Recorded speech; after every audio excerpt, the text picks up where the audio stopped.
All right, it's a late night here at the Hoover Met, and it's been an absolutely unbelievable week. I'm out of laundry. There's been thrilling games out the wazoo. It's basically been an entire season just in a couple of days. And you've been here all week to cover it. WFB's been here all week to cover it.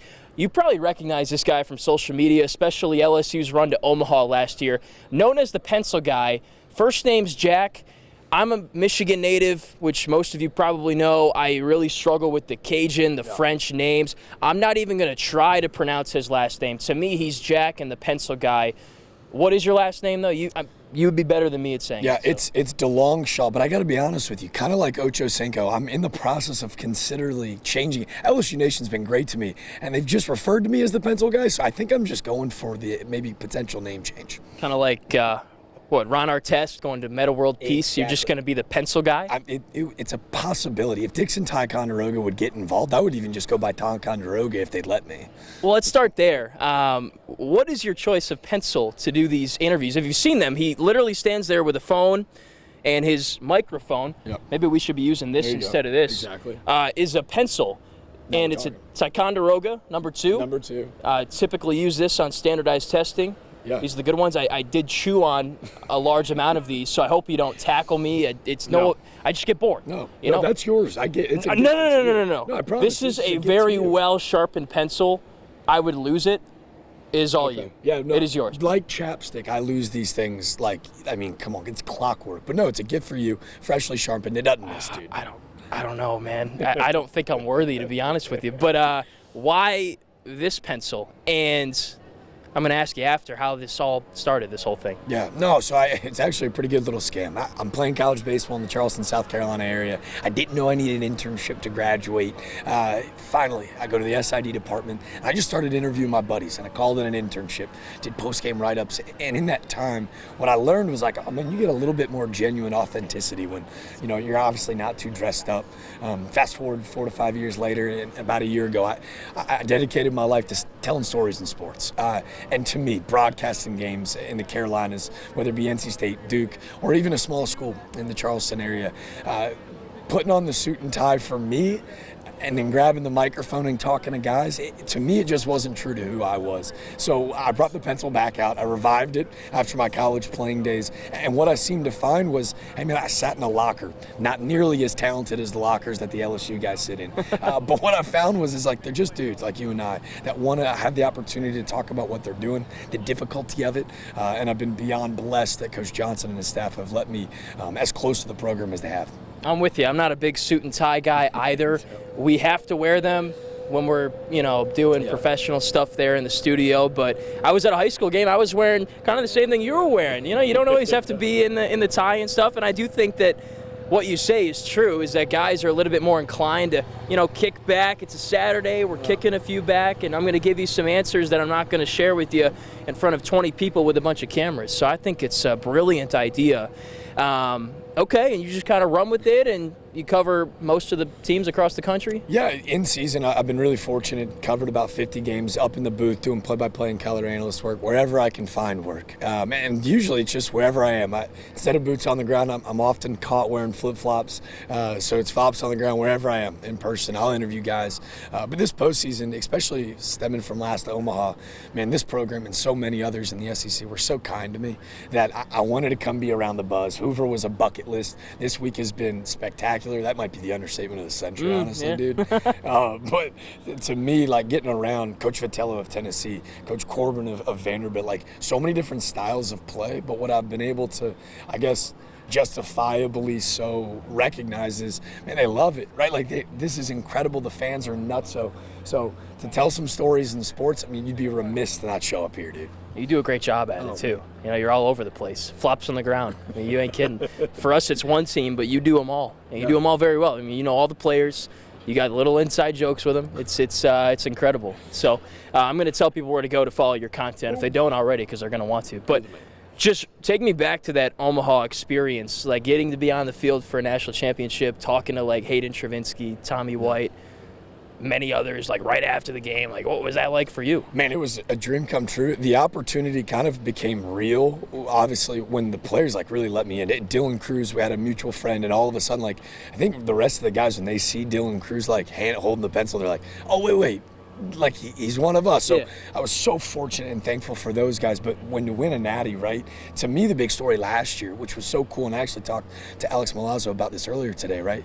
So many of the conversations were about transfer portal, right? They probably don't win that national championship without Skeens and White, but they sure as heck don't win it without Bayou Nation, right? How many guys that were in that dugout, Dugas, Beloso, Travinsky, that are all from within striking distance, right? Getting to talk to Trey Morgan and understanding like the importance and purpose of wearing LSU across his chest. To me, they're going to build a statue of Cade Beloso, and like those were the stories, like being on the field after a national championship that, yes, it's a super prestige program, but like being there and feeling the energy, it was so palpable.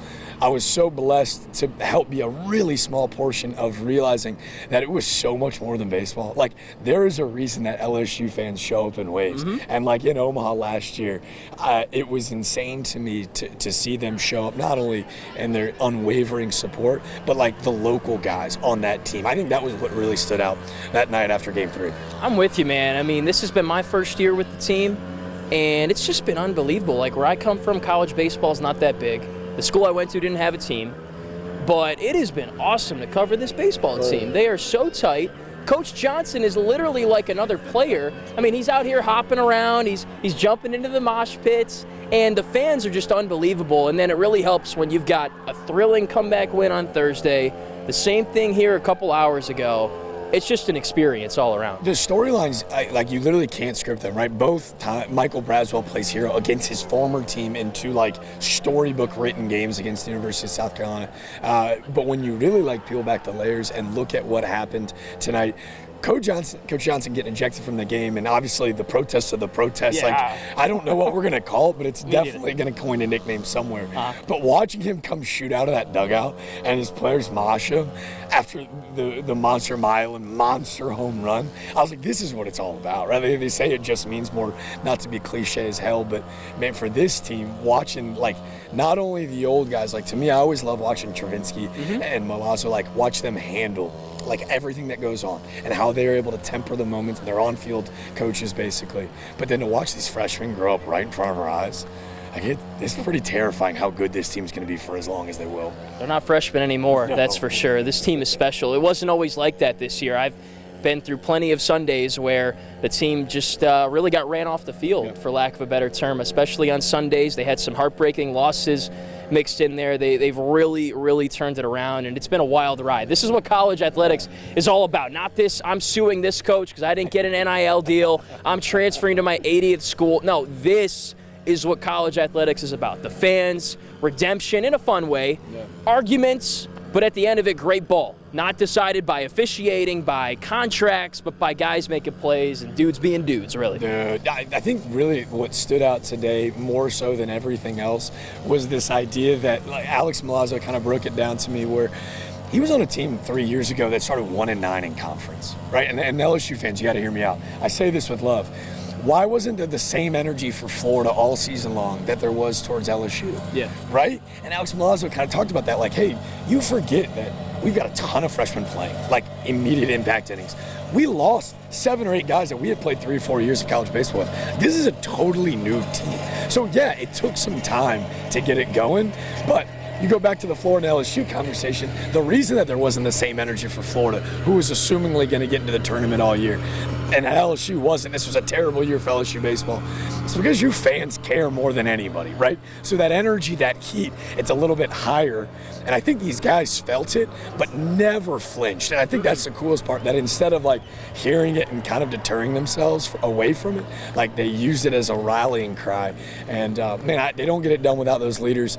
And today, like seeing Hayden Travinsky basically meet Coach Johnson in the A gap in a sense, like it looked like he straight up tackled him today, dude. It was such a magical night that I don't really know how we won up it tomorrow. I don't want to go to bed. I mean, it's beautiful right now, and the energy is just palpable. There's no fans here anymore, but you could feel the buzz. You know, there's something about this place. But yeah, no, this team has really turned it around. and there's a lot of special things happening right now. They can't lose. They're the hottest team in college baseball right now. I don't know what's going on with this team, but it really seems like this is not a squad you want to play at this point in time. I know. I kept telling everyone keeps telling me I'm insane. The odds of them securing a host after just a week ago, conversations of them losing on Tuesday, maybe they don't even get in the tournament. Right. You watch that RPI continue to climb, and for college baseball fans, I won't nerd out on it, but a win tomorrow on a neutral site against a Tennessee team that's been the number one team in the country all year, that RPI is going to be knocking on the door of 16.